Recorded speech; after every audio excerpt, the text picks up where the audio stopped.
எங்க கணக்கிட வேணுங்க எவ்வளவுன்னா இப்ப போய் கணக்கிட்டா தான் தெரியும். நான் வந்து பார்வையிட்டு வந்திருக்கிறோம். அதுதான் அரசாங்கம் இருக்குது. அரசாங்கம் நீங்க புயல் வெள்ளம் இது மாதிரி சேதம் அடைஞ்சிருந்தா நாம ஒரு குறிப்பிடலாம்.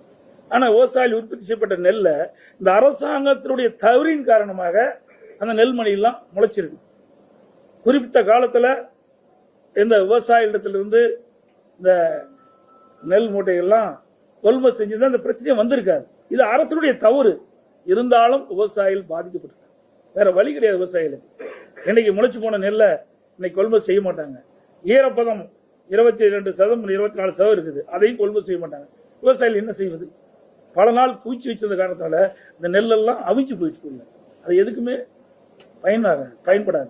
இப்படிப்பட்ட நிலையத்தில் கடுமையாக பாதிக்கப்பட்டிருக்கின்ற விவசாயிகளை கட்டெறிந்து அவளுக்கு உண்டான நிவாரணத்தை இந்த அரசு வழங்க வேண்டும்.